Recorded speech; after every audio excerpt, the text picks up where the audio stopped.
Welcome to Unbusy on Purpose, the podcast for small business owners who are over the hustle, the overwhelm, and that constant pressure to always be doing more. If your business feels like it's running you instead of the other way around, consider this your wake-up call.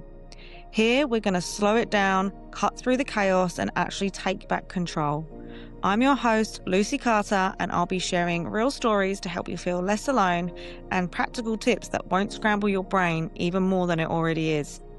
Every week, I'll be here to remind you that by reconnecting with yourself, focusing on what really matters, and taking aligned action, you can have a business that fuels your life instead of draining it. No fluff, no guilt, just straight up guidance to help you feel confident, in control, and actually enjoy the ride of small business ownership. So go grab your coffee or your wine, there's no judgment here. Take a deep breath and finally give yourself permission to do business your way. Hi everyone, and welcome back to Unbusy on Purpose. If you're the woman who holds everything together, but you're barely holding on, then this conversation is for you. Because myself and my special guest today, we hear you absolutely loud and clear. You've built the business, you run the home, you keep the plates spinning, and you make it look so manageable from the outside, but from the inside, it is way heavier than anyone can really see or understand. And lately, that weight has probably been wearing you down in a way that a day off or a good night's sleep alone is just not going to cut the mustard. Today, I am joined by Emma Lee, a mindset coach based in Devon in the UK. But more than that, she's someone who deeply understands that quiet pressure of never stopping, because if she did, then everything else did too. Until one day she decided she just couldn't live in that mindset anymore. The work she does today was born from her own breakdown, which ultimately led her to realize that it was her own mind that had been driving her harder than anyone else ever had. And after years of people-pleasing, overcommitting, and slowly disappearing inside her own life, she made it her mission to reconnect back to herself and create success without burning out. And she is now showing other high-achieving women suffering from burnout to do the same. And there's a real softness about Emma, and she just has this really grounding, warming energy, and that's the space she now creates for other women, a space where you don't have to prove anything and where you can step back into your own story. Not by doing more, not by pushing harder, but by choosing yourself first. Emma, I'm so happy to have you here today. Before we dive into your work, I'd love to start at the beginning. So can you just take us back to that version of you, that one holding it together, and share that season of your life and what it looked like behind the scenes, and obviously introduce yourself a little bit more. Hi, Lucy, and everyone listening. It's great to be here. Thank you. Going back to that period of my life, one of the words that kind of stood out for me that you just mentioned was heavy. And I would say that part on the outside was roses, I guess you'd still say. But on the inside, it felt heavy. It was almost, dare I say it, a bit of a blur.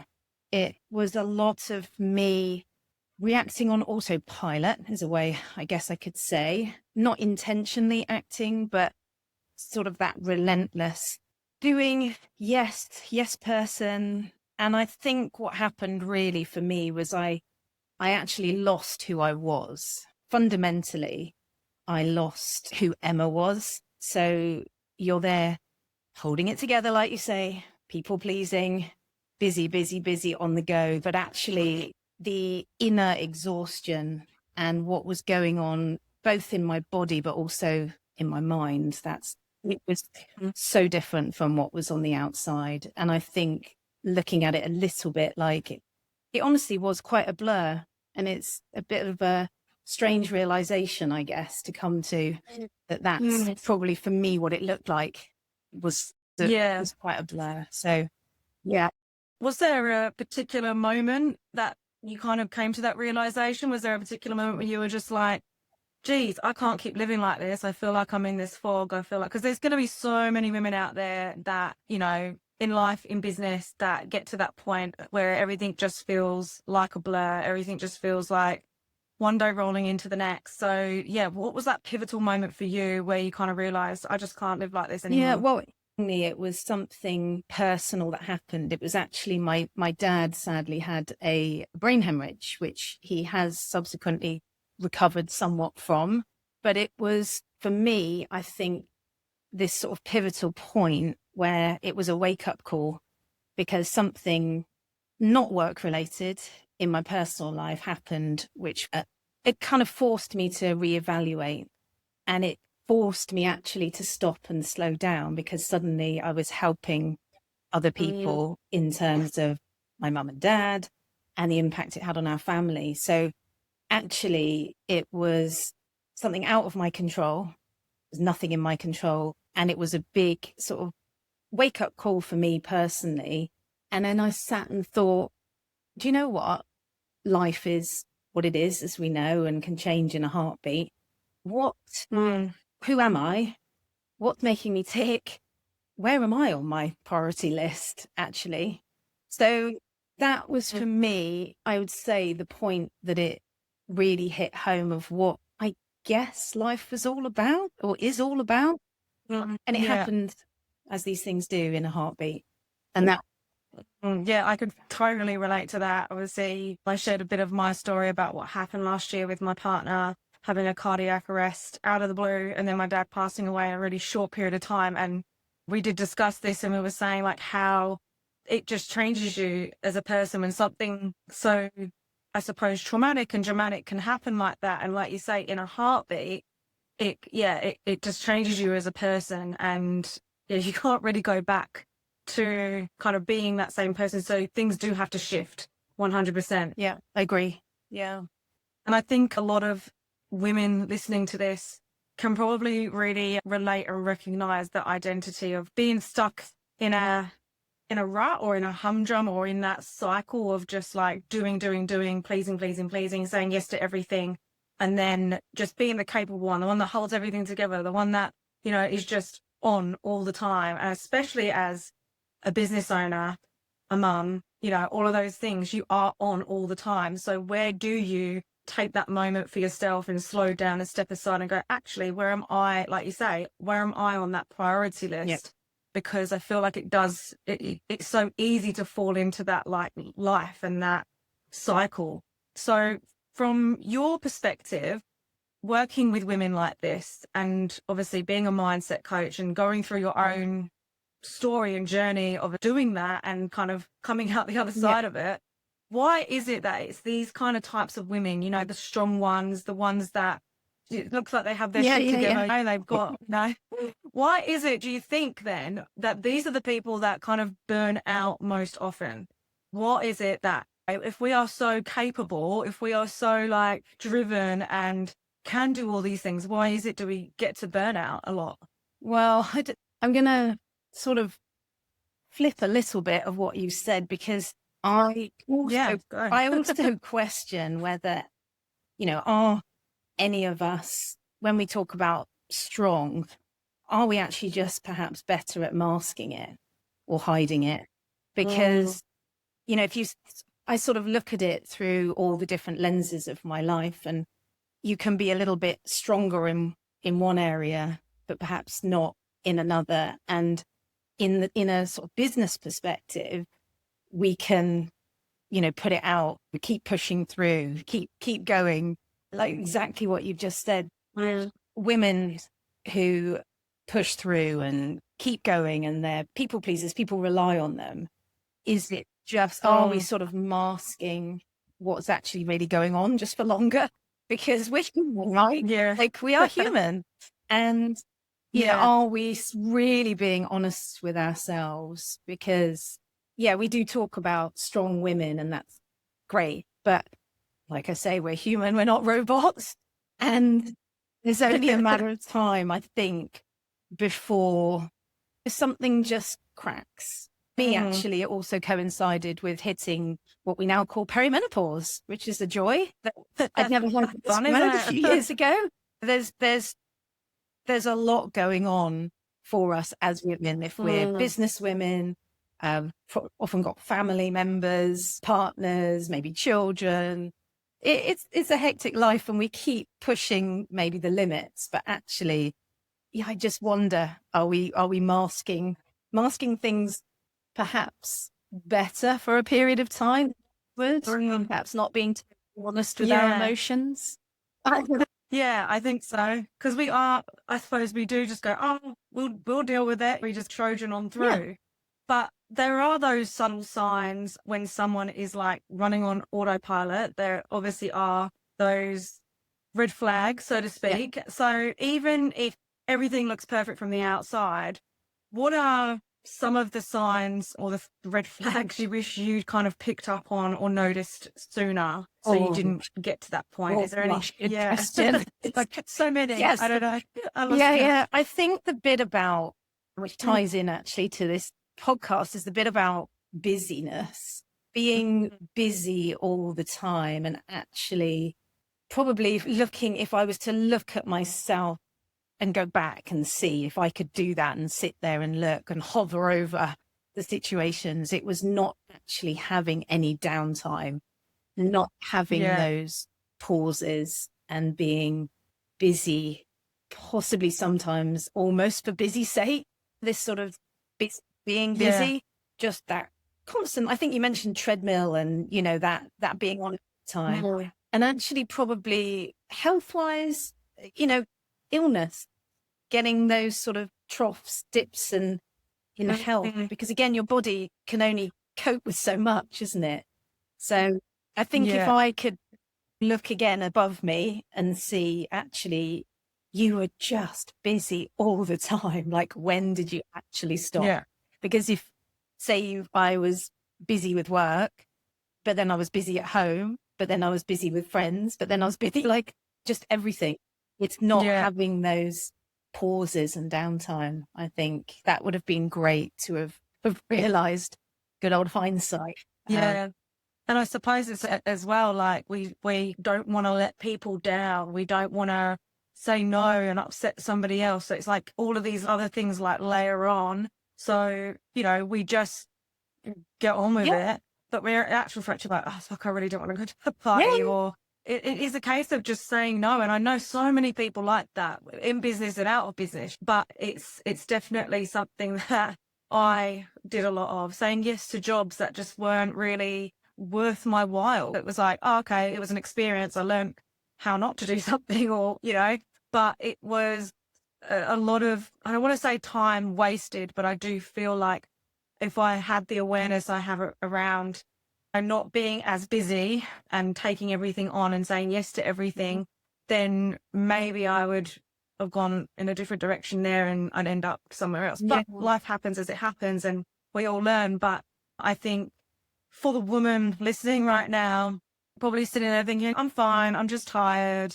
Oh, this is just how it is. This is just my life. This is just what I do. Because I know so many women, especially mothers, that just go, it's just life. It's just crazy busy.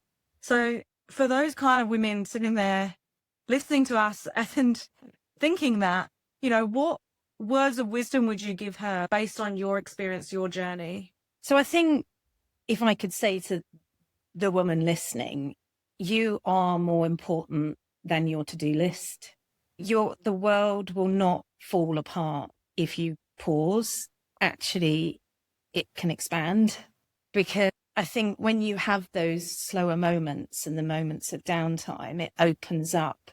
You mentioned awareness. It opens up our curiosity, builds our awareness, helps us work out what we actually want and what we actually need. And it's something that I feel very strongly about this. I mean, growing up, I was very much taught I want doesn't get. I don't know if anyone else has read that. I want doesn't get. And actually what we need, like body, mind, what we need is really important, but also what we want is really important. And I think you are more important than this to-do list of busyness, because at some point, if you keep people pleasing, like you were mentioning, like I was a classic people pleaser and it's still in me. I don't think it ever goes, but it's cannot managing, but it will come to a point you cannot carry on like that. And it might be because an external thing happens that's out of your control, but we've talked about with our family situations and parents, but it will hit you at some point, because we need to look at what we want as well as and what we need. Our life can expand when we stop and pause and bring back awareness, bring back curiosity about ourselves. I think that's really And I think that's it. I think it's in that slowing down, in that pausing, not stopping, but like in that pausing where you can find clarity, and you will find clarity because I'm a product of that, and so are you. But I think on the flip side of that, when you're in that burnout mode, when you're in that I'm just exhausted, but I have to keep going, I think the thought of slowing down is so scary.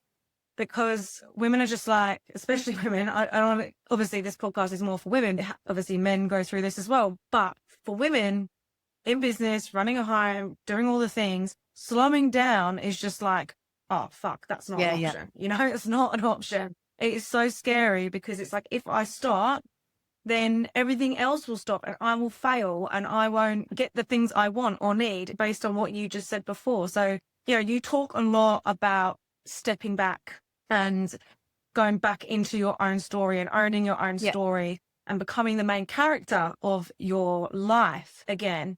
And it's actually part of your whole ethos. What does that actually look like in your day-to-day life? So it's interesting you touched on a couple of words. I think failure, that feeling of failure, which is a tricky thing to feel, and it can often go into perhaps feelings of guilt, isn't it? And all of that side. But actually, for me, what it looks like now, being able to be what I call the main character of my story, is about me taking every decision is intentional rather than reactive. And I do not have now an immediate yes that comes out of my mouth. That was decades of yes, yes, yes. So for now, it's me stopping and asking, how is this going to benefit me as well as who I'm going to be saying yes to and doing? Does this bring me closer to my goals? Does this make me tick? Does this align with my values? And it's just taking, rather than that reactive, just, yes, I'm going to do it. I'm going to put all my energy into that. And then someone else, yep, yes, take. It's making sure that I stop and I think those questions through, and actually, how is this for me, not just for all the people that I'm saying yes to? And I think for me, it was really key to then be very intentional. And actually, by becoming the main character of your life and your story, you are going to show up better for those other people around you. And there is a much more positive, I would say, like ripple effect, which when you're in it, it's very hard to see. And I get that. I've been there, and it is like that treadmill and that burnout and that constant going on in your head about what you need to be doing. But actually, it helps make my life more intentional, more purposeful, and more focused, if that makes sense. So I think, how is this going to sort of benefit me? And then that, when I'm higher up on their priority list and I'm doing these things, it benefits everybody around me. I show up as a better coach in my practice. I show up as a better mom, as a better sister, as a better friend. And we will, because once we start getting back to who we are and what makes us tick and what also brings us joy. And some of, for me, is still, people pleasing doesn't just go away. Like, it's still in me, and it's still part of me, because I want to help people. It's part of who I am. It's part of what I do for my job. But I think there's boundaries in place now, and different decision making, much more thought through, I would say, decision making, and definitely boundaries in place that I never had before. boundaries to me a few years back, I would have said, Yeah. I don't really know what that is. Oh, same. Didn't Yeah. have any. None. Yeah. I thought I did, but I had no really idea Yeah. what they were. But yeah, like I think a lot of women will be into this also, and what you just said about being intentional and making yourself also first and foremost, making it more about you. There's going to be so many women that kind of sit there and go, "But isn't that selfish? Isn't that a bit selfish? Do you?" And we know it's not, but for somebody who hasn't stepped into that zone, are going to sit there and go, how can I possibly put myself first? How can I've got kids and I've got this and I've got staff, or, how can I put myself first? Like, everything else has to come first or everything else will fall apart. So if we're talking to somebody who is literally thinking those things, then what would be their first steps? What would you help them first to do to get back to making themselves the main character of their story and to reconnect with who they are at the core, so that they can actually go out into the world and have more clarity and peace and make decisions with intention? So interestingly, you mentioned about that, the word selfish, because one of sort of the phrases that I use daily and with clients is prioritizing yourself is not selfish, it's essential. And I think something that's come into my practice quite recently is practicing self-compassion. And that, when you are in the state that you've just described and you're thinking, all these people rely on me, how am I going to do this? Actually, if we can look at practicing maybe compassion to other people in what we're doing, but actually looking more inwards and practicing some self-compassion first, because I think as much as we feel that we're doing everything great for everyone else, and on the outside that might come across like that we're saying yes and we're holding it all together, like I say, there's going to become a point where that's not feasible anymore. And it's about trying to get back to being honest with ourselves and practicing some self-compassion and being curious with ourselves is, I think, really key to being able to then show up. And I think we need to raise awareness of ourselves, of us, not just putting everything out into the world, because we're just not going to be able to continue to show up for everybody. There will come this point, and we need to get back into being curious about, what we need and what we want. Yeah, 100%. Like, what would you suggest that they start doing? Like something that's not overwhelming, something that's not going to add another thing to their to-do list, in order to practice that self-compassion. What are some tips or some strategies that they can start doing and implementing? Like if someone was listening to this right now, that they could literally take the headphones off and go, I'm going to start this now and see what happens. Not say it's like magic and everything's going to happen in 5 minutes, but something that's really easy for them to follow and follow through with. There's literally something really small, but it helped me from day one of kind of the turning point. Anything that's just getting you back into the present, because a lot of the time we're in our heads and we're racing, thoughts racing. There's so much going on that actually we're overthinking. We're thinking about, what if I did this, what would happen? Or when I did that, we're not living in that sort of present moment. So if you can use a grounding word, like stop, calm, and take 3 deep breaths, in through your nose though, out through your mouth, and then meet yourself with curiosity. And all you can need to ask yourself is, for example, what do I need right now? And it could be literally something simple like, oh, I haven't eaten breakfast. I'm actually really hungry. Yeah. Or I don't know, I haven't been out in the fresh air.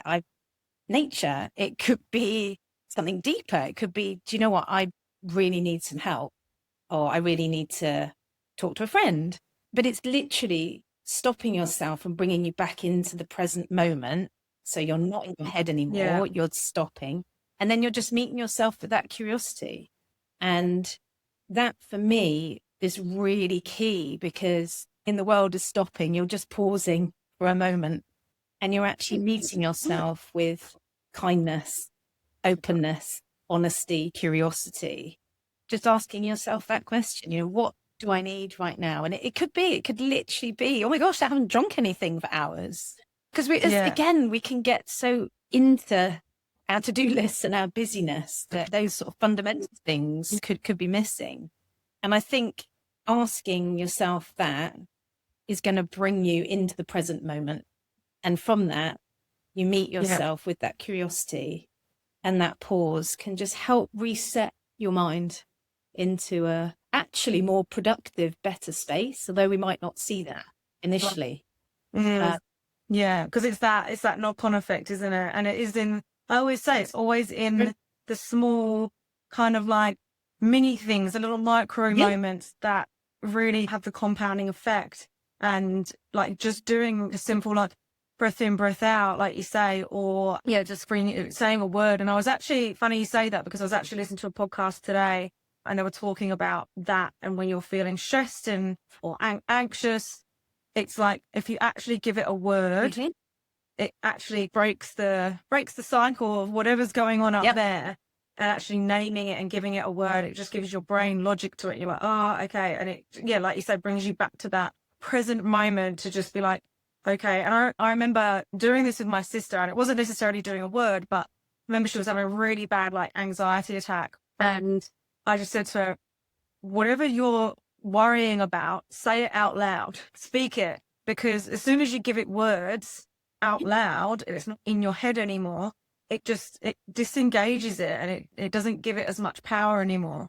And I think that is, it's such a great tip to give people that are in that headspace. And I know in the moment, it's like your head's running, like on a hamster wheel, like 20 miles an hour, 25 million miles an hour more like. But like, it is having that reminder in your head, whether you have to put it on a Post-it note in front of your laptop or something, like just if you're feeling stressed or if you're feeling overwhelmed, do this. You can make it funny. You can make like a funny phrase. I've done that with clients before. It doesn't have to be like stop. It can be like something funny. It can be something rude. It can be just thing. It's like it literally doesn't matter. It's personal to you. You can say it out loud or you can say it in your head. Yeah. It's something that you will do and you'll connect with. And interestingly, what you say, like that's another thing about naming. I call it like name it to tame it with emotions. And exactly what you said. If you name like I'm feeling anxious, and then you're sort of saying it out loud and you're acknowledging it, it puts you back in control more. It's okay.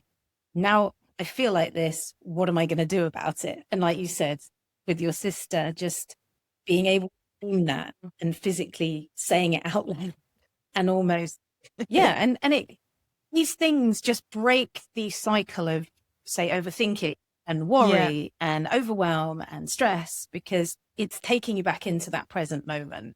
And that's what, no matter how you do it, no matter what you say, you can think of something funny even, just to get your head back in the space.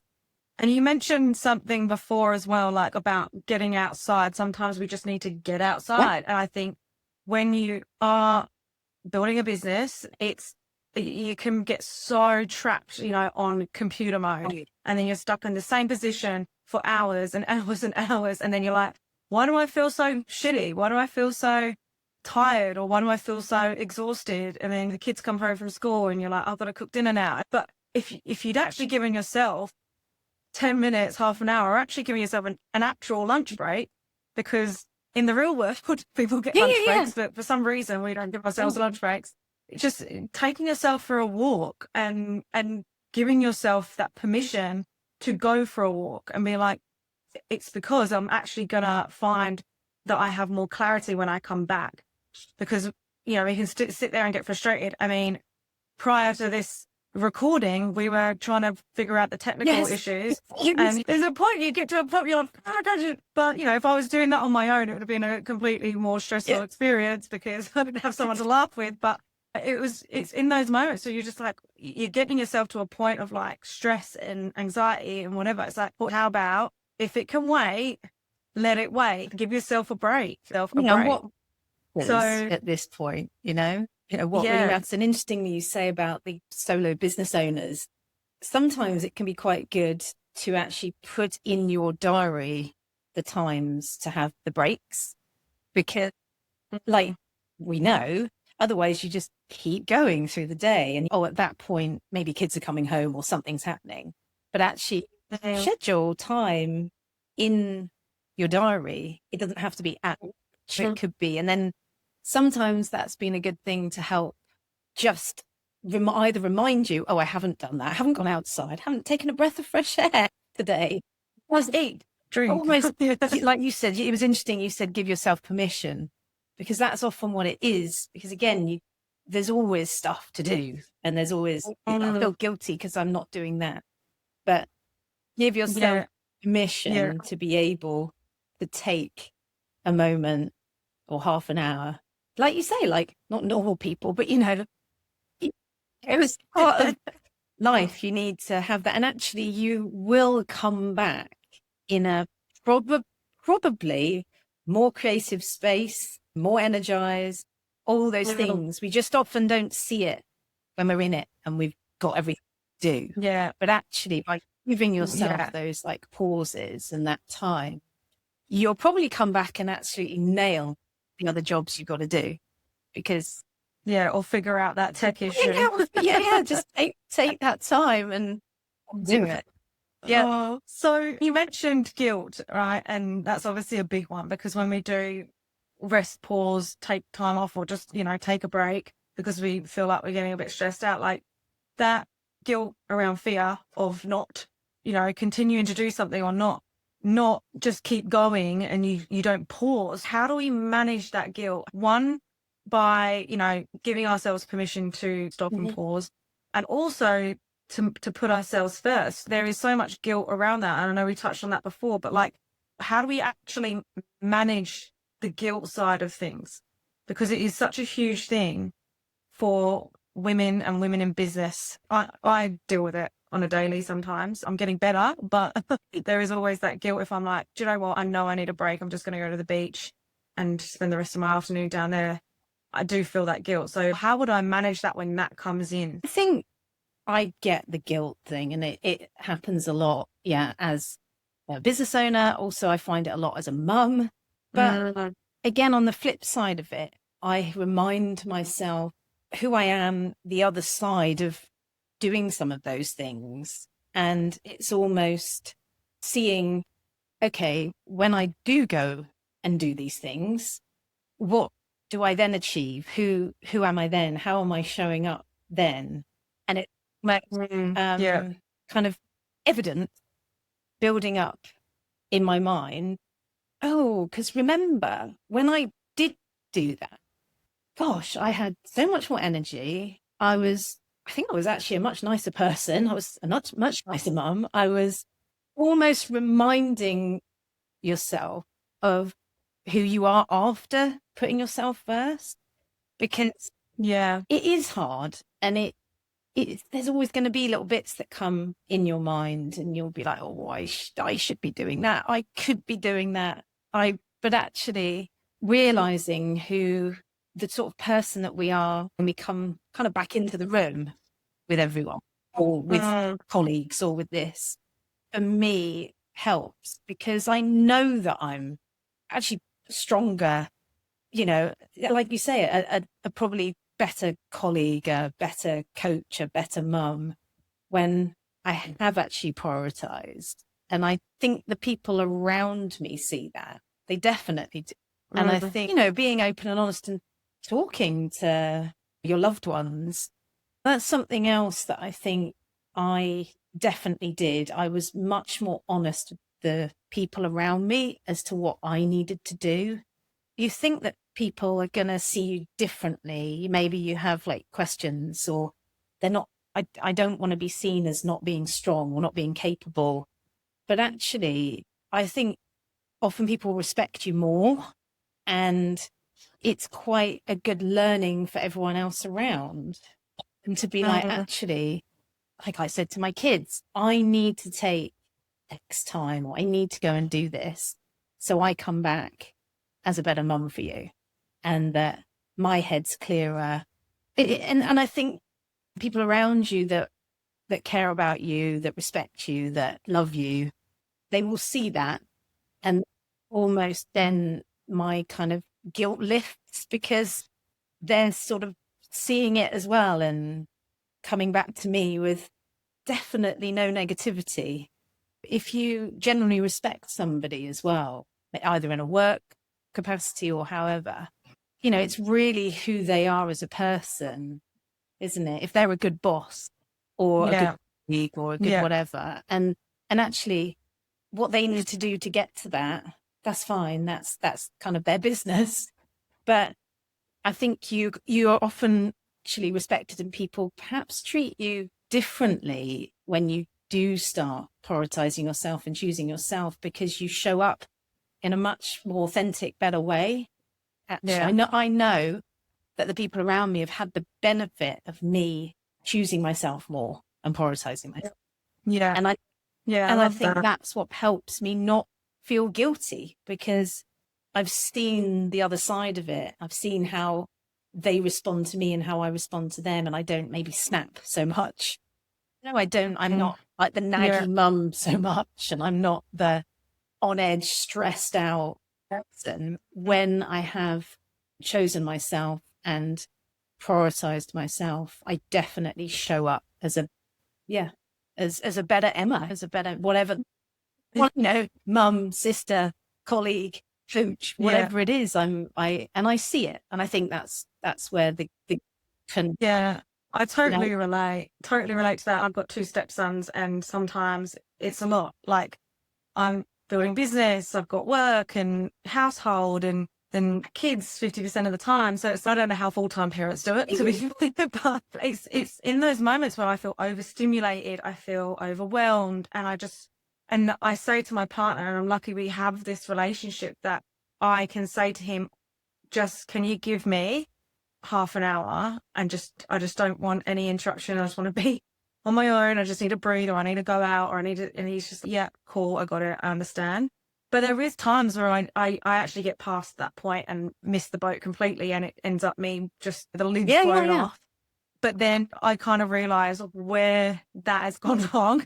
I'm more aware of when that's happening now, so I can bring it back a bit quicker, and I can reevaluate the situation and level myself out a bit quicker. But yeah, I get it.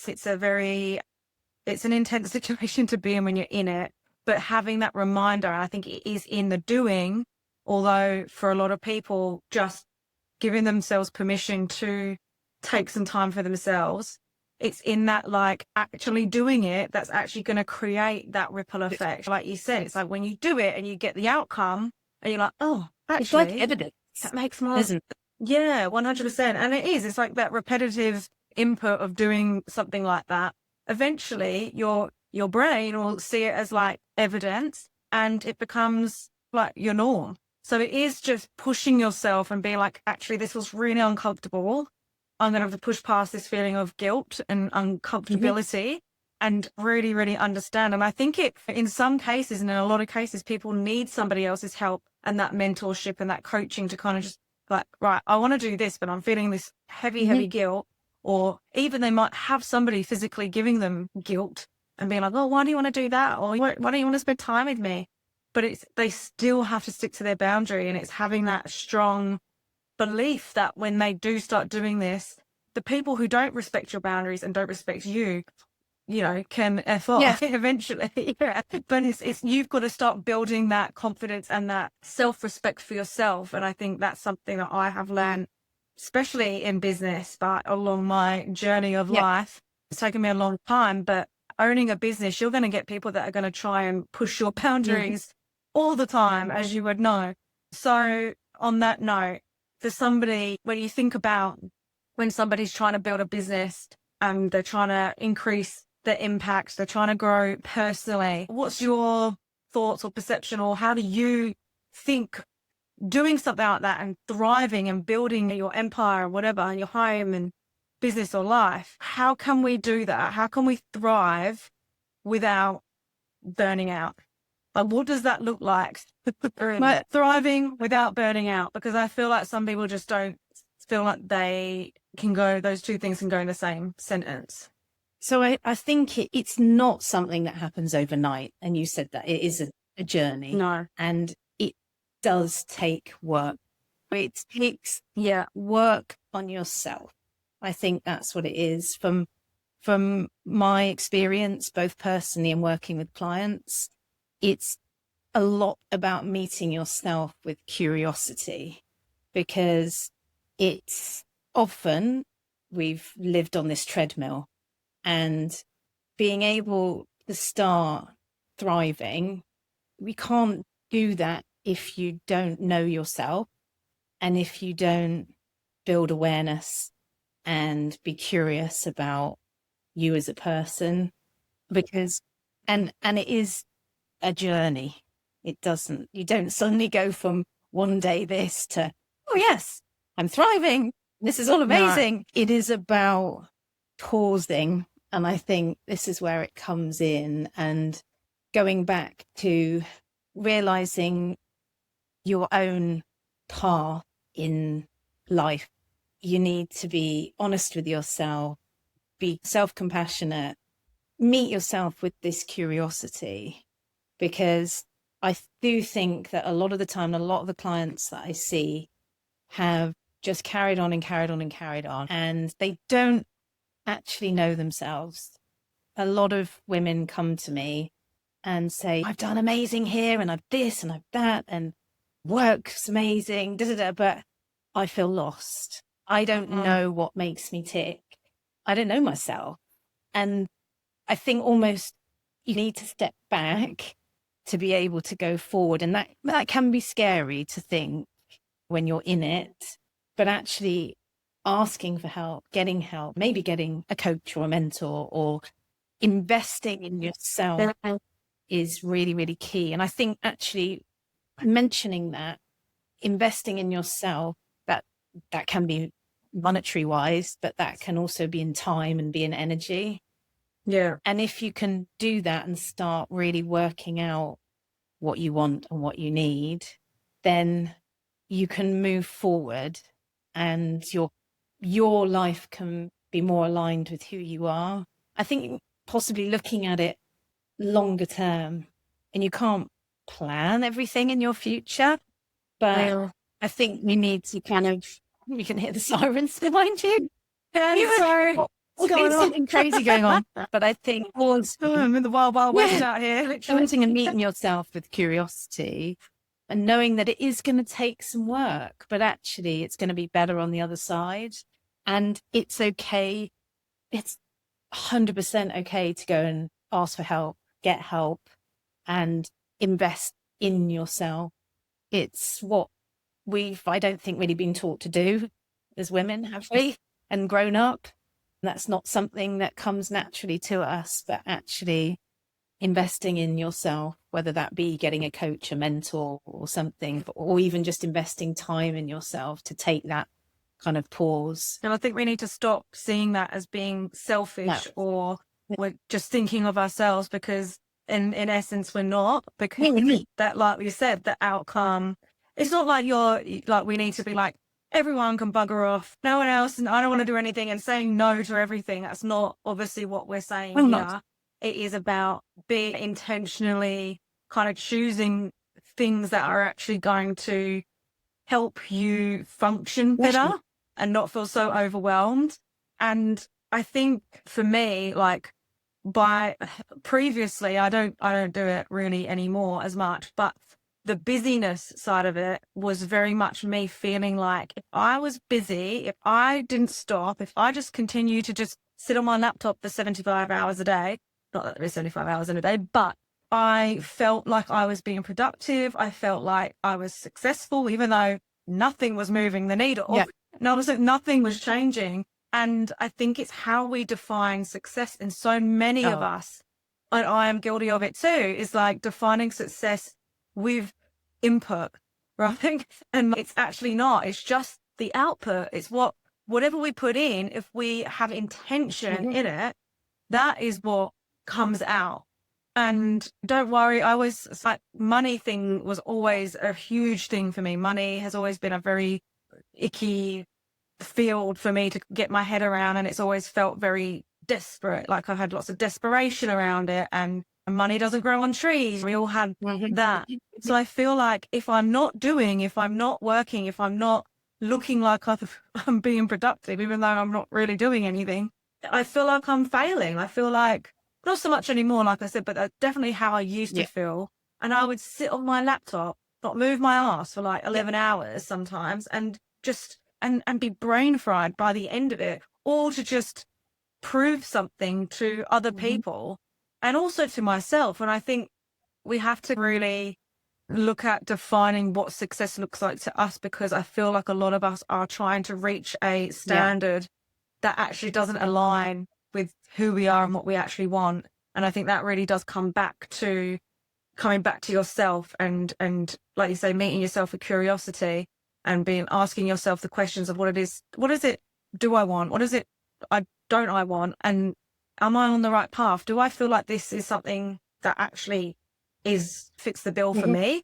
And that's something that I ask myself continuously now when I'm about to embark on something new. So on that note, like, how did you previously define success? And then, like, how do you define it now That's based on your awakening? I think, honestly, I genuinely thought success was being busy. I like, it's so wrong. It is so far from what. How full can my calendar be? Honestly, I think, and I do think a lot of what we carry does come back, possibly it does come back to how we grew up, to our childhood, what we saw around us, what we were programmed to feel and think. But it was busy. It was, if you're busy, you're successful, which is really, now it's the total opposite to that. Actually, success for me would be the opposite. For me, success would be time and freedom. And obviously I want to keep working and I want to be the best coach I can be and be whatever. But for me also, the success is, I think, freedom to take further now. I'm in my sort of late 40s. And I'm very conscious of time now. I think I'm much more conscious of time and my time and energy. So for me, it's the freedom to be flexible, working more how it fits with me. And so I have time to do all the other things. And it's not about being busy. It's the sort of opposite, I would say, even. And I think that freedom sense as well, and for me personally, is doing something or creating something that feels good for me. And I may have to put my time into it, but it doesn't feel like I'm being constrained to that. I don't feel trapped. And I think that's the biggest thing. A lot of people, start businesses or are working in jobs or are in relationships where they feel trapped. And I think that is where we have to just go, right, let's just shake up the bag a little bit and figure out where things are going wrong and start there. What's not fitting the brief anymore for you? Like what is not working for you anymore? What do you need to let go of? Yeah. And that's been huge for me definitely in the last 6 or 8 months now, like since everything happened with my partner and my dad. It's just, what do I want to let go of? Because there is so much stuff that's held me back. There's so much stuff that put me into burnout. There's so much stuff where I mentally and actually, like tangibly, like doing stuff, like I just needed to let go. And I think in that letting go is where, like you say, is where the expansion does come from. But some people are also scared of the expansion. I don't want to go there. But it's definitely where the clarity has come for me, and I'm always working on that. You mentioned the feeling trapped was the sort of opposite. Yeah. And it is true. And I think we go through stages of our lives with things that happen where inevitably you are going to feel maybe hemmed in and trapped in certain situations. That is life. But funny enough, when we talk in coaching about pushing people into their sort of stretch zone, and that's like where you feel quite uncomfortable, but it's actually where the really good stuff happens. It is often taking you out of your comfort zone into somewhere that's like, yes, this is tricky, this is hard, this doesn't feel natural. But actually, when you do that, lots of other things open up. And it can be hard for people, for anybody, to push yourself like that into an area out of something. But actually, you get a lot of clarity and growth, and great things can happen if you can do that. Yeah. And I think, like we said earlier on, I think it already does begin with having the awareness around what is actually going on for you. And, you know, it's not about completely just being like, oh, I need to just jump into something willy-nilly. It's like actually consciously pushing yourself. You're not doing it because, oh, so-and-so said I need to be doing this. It's like, you need to be doing this. It's just, you just got to push past it. Yeah. So I think that's really a really important thing, is like the intention behind pushing yourself to get you to that point of feeling more confident in something, or to feel like you have broken your barriers and you can actually strive for more and grow and stretch.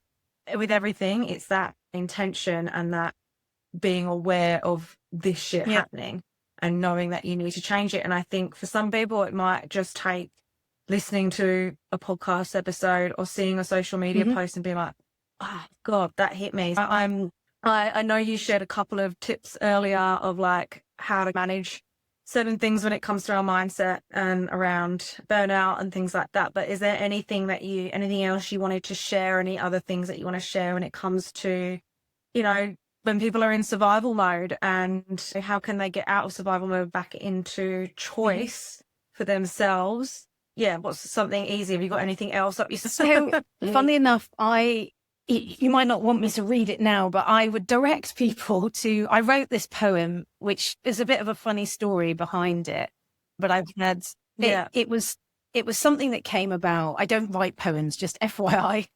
It's not something I do, but I was out walking my dog one day, and I'd been reflecting on lots of conversations I'd had with friends, with clients, and some of these words came to me, and it just sounded like a poem. It started rhyming, and I thought, oh, I'm going to write this down.